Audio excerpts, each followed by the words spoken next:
Hello, everyone, and thank you so much for joining us for the Time Management and Procrastination Workshop by Rocky's Resources in the University Advising and Academic Support Center.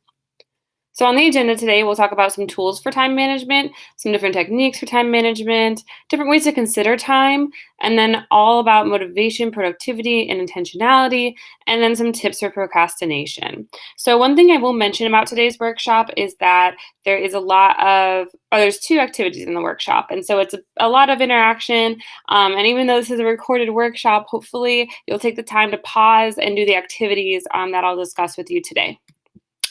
So some tools for time management. This is intentionally vague because there's so many different ways that you can use different tools for time management. So planners, that's a huge tool of time management.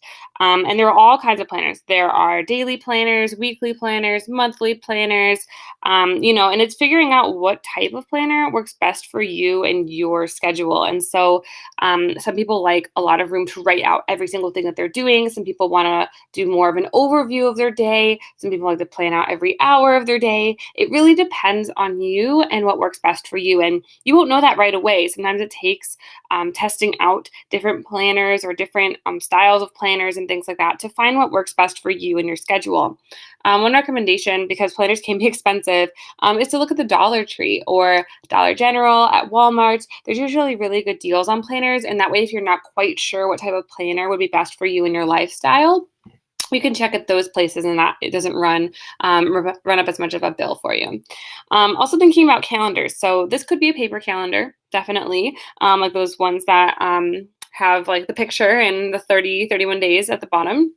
Or this could also be a Google Calendar. So Google Calendar is nice because it can go wherever you are, right? And that's one nice thing about a virtual planner or a virtual calendar versus a paper or any other form of calendar that would be more in person. Because if you leave your planner somewhere, then you can't write in it if you get a new assignment in your class, or you might not know what's going on. Oh, do I have an appointment at 12:30 or was it at 1:30? That kind of thing. So keeping in mind that planners are really helpful and really useful, and a Google Calendar planner is nice. You have Google Calendar through your Western Illinois University email, so you can use that same email login and your WUID login and access your planner that way. And then if you're, for example, your academic advisor or success coach, anyone invites you to a meeting, that would usually be through Google Calendar, and that could then just transfer onto your calendar for you. To-do lists. We'll talk about a to-do list versus a done list, but a to-do list is really like all the things you have to do in a day, and you can plan this out by the hour, by the item, and it doesn't have to be completing all of one thing in a day. If you have a huge English paper due on Friday and it's Monday, you could say, today I want to get done the introduction or researching a certain number of articles or things like that. So breaking up pieces is important too. You don't have to get it all done in one sitting, in one day at one time. Also, phone apps. So we'll go through these. These are some examples of phone apps. Finish is an interesting phone app, and what this one does is it is a calculating time phone app. So basically, it'll help you. You can time how long activities take you through the app, and then it will help you make suggestions of how much time they take. So if you know that you have math homework every week and you think it only takes 45 minutes, but with this timer, you're realizing, oh, this takes me an hour every time I have to do it, that'll just help you plan for that time and really adjust, and it'll help you then prioritize what you need to get done. So that's like a smart to-do list or planner. Focus Booster is kind of like a stopwatch. So it's important when you're studying to take breaks and to manage your time that way too. Time management is great, but if you never allow breaks, that doesn't allow for things to carry over or just for you to have some time to reflect or just, take a break and enjoy yourself. So what it will do is maybe, every 45 minutes, it'll go off and say, okay, take a 10-minute break, or every 2 hours, it will say, take a 30-minute break. You can set it different times, but then also helps you kind of lock up your phone. So you're hopefully not checking that either. Evernote is a really cool application, and it's just an example of one of many that are out there, but it's an online note-taking system. So you can just log on to Evernote, and on any computer, if you're using a computer lab or a friend's computer or whatever it is, then you can have all your notes in there, and it has a system of notebooks. So you can create a notebook for every class, then you have notes from previous semesters. So, like, for example, if you're in Chem 202, but you took your notes on Evernote for Chem 201 and you want to review an old concept, all of your notes would be there. You can use either the Command F if you have a Mac or the Control F if you have a Windows PC to then look up different, like, let's say you're looking for the mitochondria. You could then see anywhere in your notes that you mentioned the mitochondria. Or if it's for English and you're looking about certain grammar tips, or if it was for geography and you were learning about um, Malaysia, or whatever it might be, you can then just try to find those specific words, and I'll tell you anytime you mention those in your notes. Anydo is like a to-do list. So this is like, I mentioned how useful it can be to have a planner always on you, a virtual planner or a virtual calendar. This is your virtual to-do list. So you could have one for every class. You could have one for just everything in your life, for work, for anything and everything at all. So just a virtual to-do list. And there are so many phone apps out there. I don't really think these are the best ones necessarily or the only ones. So definitely do your own research and do your own searching in like the App Store, Google Store, and figuring out what is the best phone app for you to help you organize your life and your time. So some techniques for time management.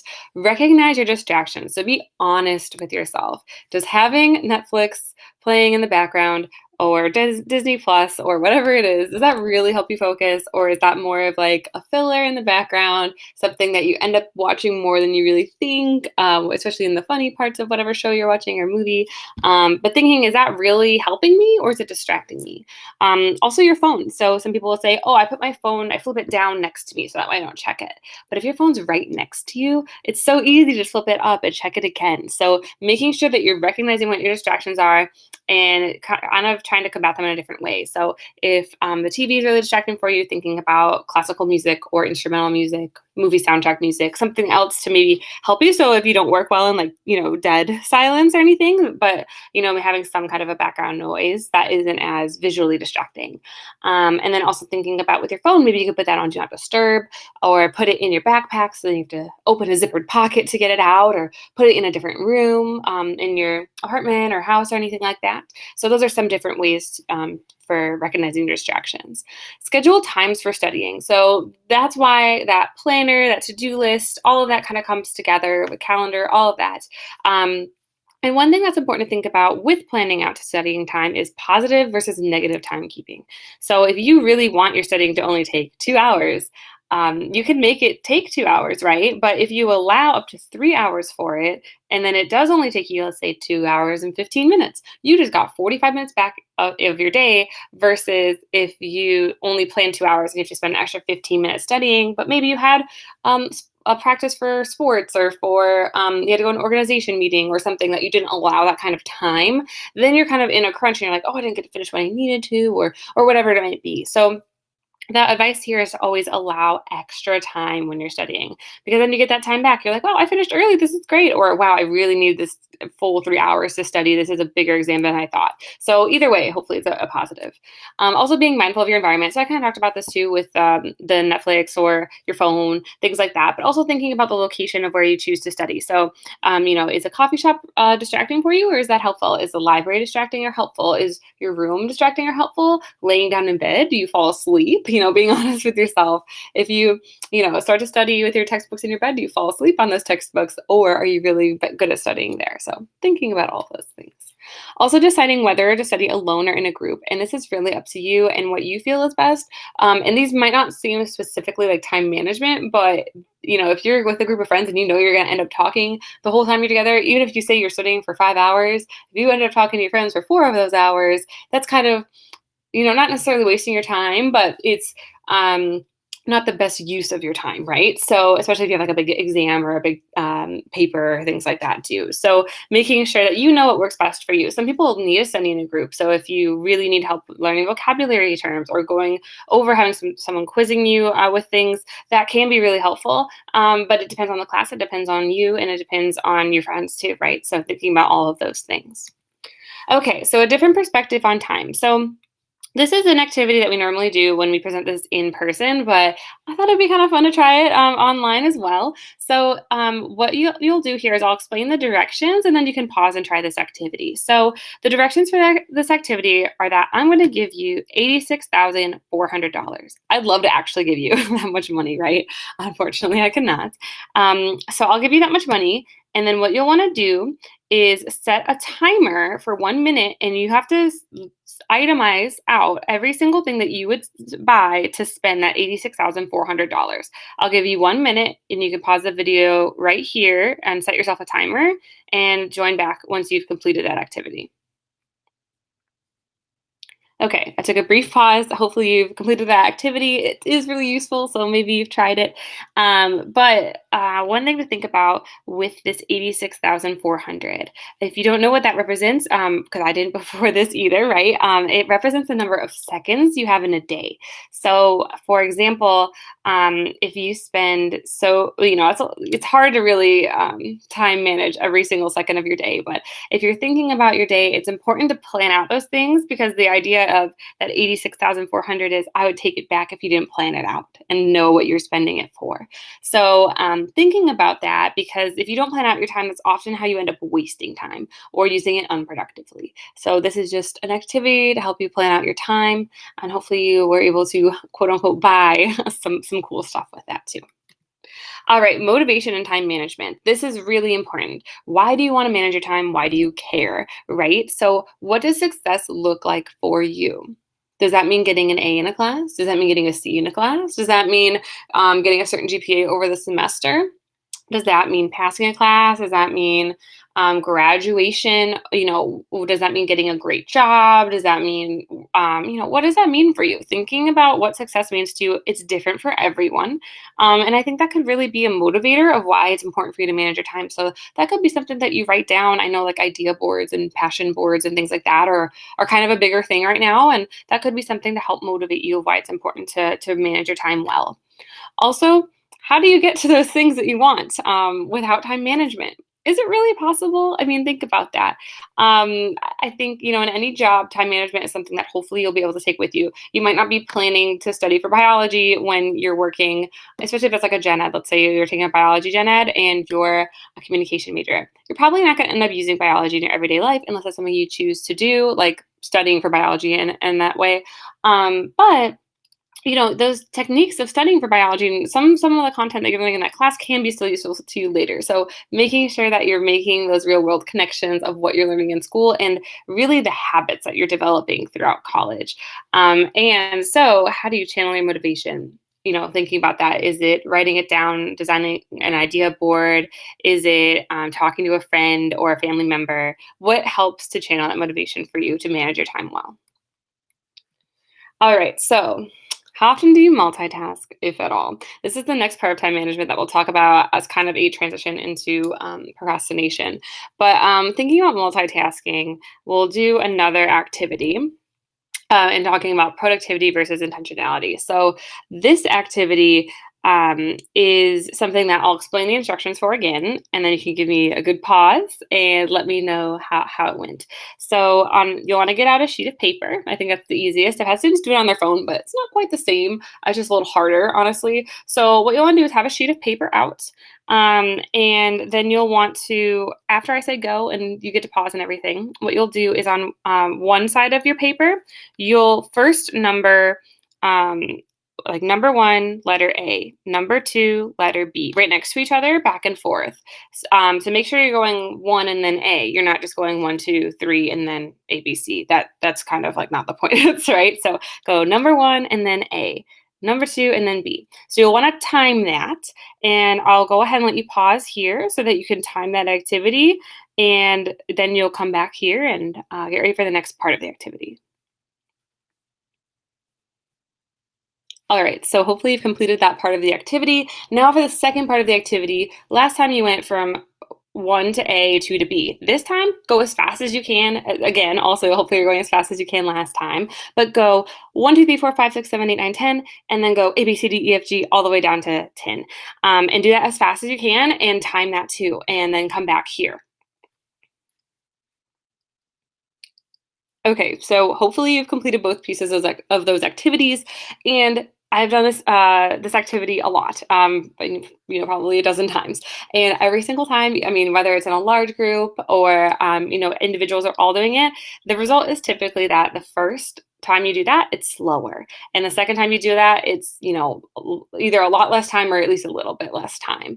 The idea of that is from the first point of the activity, you're switching from one thing to the other, back and forth, back and forth. So you're doing numbers, letters, numbers, letters, numbers, letters. Versus in the second part of the experiment, you're doing all numbers and then all letters. It's your brain kind of finishing a task and then going on to the next versus going back and forth, back and forth. So that kind of represents multitasking. And that's why it can really slow you down. And actually, Amy Buick in the Counseling Center would tell you that multitasking doesn't really exist. People who say that they are very good at multitasking are really good at multifacetedness.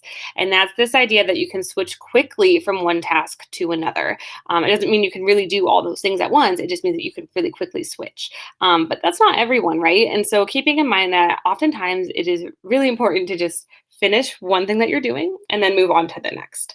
Some people, I have had a student in the past say, "Well, I can walk and talk at the same time." That's multitasking. That is true, right? You can walk and talk at the same time. But thinking about this on a more complex level, right? Like when you're using your brain and trying to study or trying to write a paper or do things, it takes more brain power to do that than to just walk and talk. We do that all the time, right? So making sure that you're thinking about the complexity of what it is you're doing and really devoting the time to it rather than trying to do multiple things at once, talking to your friend, watching TV, and working on your paper. Is that really the best way to finish your paper? Probably not. So just thinking about that too. All right. So some tips for procrastination. The biggest thing here is the plan ahead. Make sure that you're using all those tips that we talked about at the beginning, that you're planning out with to-do lists, Google Calendar or whatever kind of calendar, planners, using different apps, all the things to help you plan ahead. Planning ahead doesn't need to mean that you have to plan ahead 5 weeks in advance, right? It could be that you plan ahead, every Sunday morning, you plan for the whole week, or you could plan for the whole month or 2 weeks at a time. But making sure you're not just planning the night before, because if you forget that you had an exam in anthropology and it's a Thursday night, you're planning for Friday, and you're like, oh, I have an exam tomorrow. That's not planning ahead, right? So making sure you're giving yourself a sufficient amount of time to really plan ahead to really do well. All right, so these are some fast and furious tips for procrastination. So, a to do list or a done list. And this really depends on you and what works best for you. But hopefully, you'll feel accomplished after you finish each task and organized about what to tackle next. So, really, a to do list would be all of the things that you have to do in a day or a week, whatever time period you want to set for yourself. But you would say, I need to do X, Y, and Z. A done list would say, okay, from 9 to 11 a.m. today, I was able to finish my chemistry homework. And then from 11 to 12, I took a break for lunch. And then from 12 to 3, I worked on my paper for English. That would be a done list because you're saying, okay, these are all the things I accomplished today versus all the things I have to do today. Some people like the done list because it's a little less intimidating, but some people prefer the structure of a to-do list of knowing what they have to do. So it really, again, depends on you and your preferences. The under 20-minute rule. This is a very arbitrary number. It could be any number. It could be under 10 minutes, 15, 30 minutes, whatever you'd like. But the idea is to stop pushing stuff off until later. Oftentimes, a lot of our to-do list is made up of things that could have been done in 20 minutes or less, but it's just kind of pushing them off to the side. It's maybe your least favorite class or something that's so easy you don't need to worry about it right now. You'd rather work on this big thing. But if it would just take you under 20 minutes, of all the times that you have 20 minutes free and you could have just gotten it done, you maybe would save a lot for your plate, right? Get a lot off of your plate. So making sure that if it can get done quickly, just get it done. Don't push it for later. You're just adding more for you to do later. And then your later self will be mad at your past self for leaving more things to do. So keep that in mind. Eliminating interruptions. I've talked about this a lot earlier in slides. I'm just reiterating it here because it is really important. So thinking about do not disturb, thinking about studying at the library, turning off the TV, all of those things to eliminate the interruptions that distract you personally. So thinking about whatever that is for you. Prioritizing one thing each day. So, if something was causing you stress and all you did today was accomplish that one thing, how would you feel? Hopefully, you'd feel really good. And a lot of people say, "Oh, I'm really stressed out about my paper for RPTA or for whatever it is, right? For English, whatever class." And so, it doesn't have to all be done at once. You can break that up into chunks and you could say, "Okay, I'm going to get done the first page today or the first 2 pages today." And that can feel like an accomplishment. Getting started is an accomplishment. So, be good to yourself and recognize those accomplishments too. But prioritizing one thing, I really want to get this chunk of an assignment done, or I really want to get this assignment done today. Even it's probably going to be your least favorite one, right? The one that you're kind of pushing off, pushing off, pushing off. If you just work on it today and get it done, or get a huge amount of it done, I think you'll feel really good, even though you won't want to get started. You'll feel good once you do. Treating yourself. So this is a cool reward system. So you can establish a reward system for yourself while completing your task. Let's say you are writing a paper, and maybe you have a pile of M&Ms next to you, almonds if you want to be healthy, whatever it might be. After you finish a paragraph, or if you're doing like an annotated bibliography, after you find like a source, or whatever it might be, you reward yourself by having like a couple M&Ms or a couple almonds or whatever that is. Or it could be not food related. It could be checking your phone. So every 30 minutes, you could do it by time or by accomplishment. So after every page I finish with this paper, or after every chapter I read for this class, or after every 30 minutes I spend studying, I'm going to check my phone, or I'm going to take a 30-minute break and watch an episode of The Office, or you know what I mean? Whatever it is, you can treat yourself to a reward system of, hey, I did really good work, and now I'm going to stop and reward myself in some way. So this is a wrap up video. I'm not quite sure how the audio will translate into this recorded presentation, so I will leave the video for you to look up on YouTube. It is a really, really helpful video. I show this every time, actually in multiple presentations, because it's really cool. It's called The Science of Productivity, and you'll find it right away. Has several million views, so you'll see it. It's like a 3-minute video, so it's nothing crazy long. Hopefully, it will be really helpful for you. I think it sums up a lot of what we've talked about today. And also like has cool visuals with it too, and it has some smaller additional tips that I think are really, really helpful.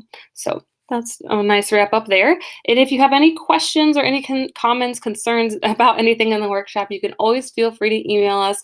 Our email is rockysresources@wiu.edu. And thank you so much for listening today. Have a great day.